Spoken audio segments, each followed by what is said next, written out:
Isang umaga noong 2001, biglang tumigil ang mundo. Isang pag-atake ang yumanig sa Amerika. Bumagsak ang World Trade Center. Libo-libong inosenteng buhay ang nawala. Takot, galit at lungkot ang bumalot sa buong bansa. Hindi ito simpleng trahedya. Isa itong hamon sa kapangyarihan ng Amerika. Hiniling ng mamamayan, hustisya. Hiniling ng gobyerno, paghihiganti. At dito nagsimula ang digmaan. Sinisi ng Amerika ang isang extremist group. Ang grupong ito ay nagtatago sa Afghanistan. Pinoprotektahan sila ng Taliban. Hiniling ng Amerika ang pagsuko ng mga responsable. Tumanggi ang Taliban. Para sa Amerika, sapat na iyon. Idineklara ang War on Terror. Isang digmaang walang malinaw na hangganan. Isang digmaang walang takdang katapusan. Afghanistan ang unang target. Noong huling bahagi ng 2001, nagsimula ang pagsalakay. Pinabagsak ang Taliban sa loob ng ilang buwan. Ngunit hindi nahuli ang target. Nagtago ang kalaban sa bundok. Naging gerilya ang laban. Hindi na ito mabilisang giyera. Naging pangmatagalang okupasyon. Dumami ang sundalong Amerikano. Dumami rin ang sibilyang biktima. At nagsimula ang walang katapusang cycle. Habang abala sa Afghanistan, may bagong target ang Amerika, Iraq. Pinamumunuan ni Saddam Hussein. Sinabing may sandatang mass destruction. Walang malinaw na ebidensya. Ngunit tinanggap ito ng publiko. Takot pa rin ang mundo. At ginamit ang takot bilang dahilan. Isang bagong digmaan ang isinilang. Noong 2003, sinalakay ang Iraq. Mabilis bumagsak ang gobyerno. Ngunit walang nahanap na sandata. Nagkagulo ang bansa. Nabuo ang mga rebelde. Naging breeding ground ng ekstremismo. Nadagdagan ang kalaban ng Amerika. Hindi natapos ang problema. Mas lalo itong lumala. At nahati ang buong rehiyon.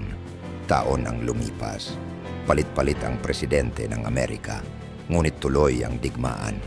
Bilyong dolyar ang ginastos. Libo-libong sundalo ang namatay.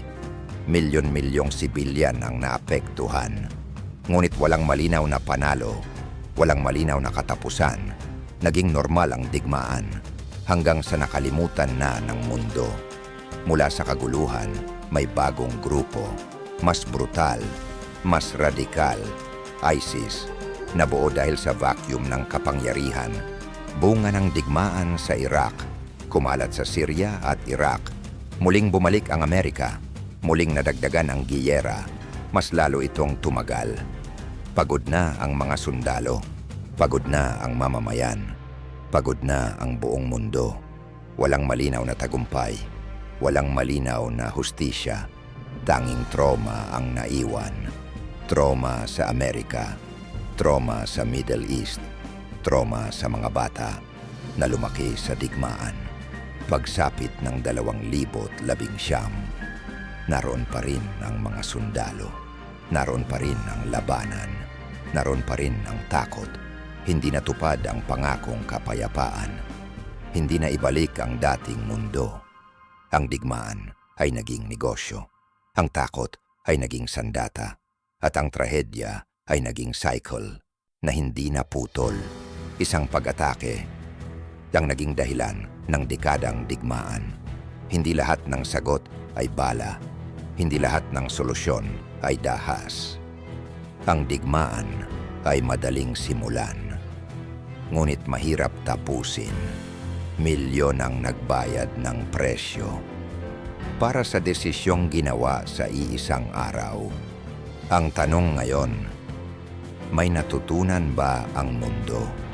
Kung gusto mo ng ganitong klaseng mga video na mas malalim ang kwento at hindi basta balita lang, mga kwentong nagpapakita ng tunay na nangyari sa likod ng kasaysayan, huwag kalimutang mag-subscribe sa channel na ito at i-click na rin ang bell icon para ma-update ka sa susunod natin video. dahil marami pa tayong kwento na dapat alalahanin at mas marami pang katotohanan ang kailangang malaman. Salamat sa panunood. Hanggang sa muli.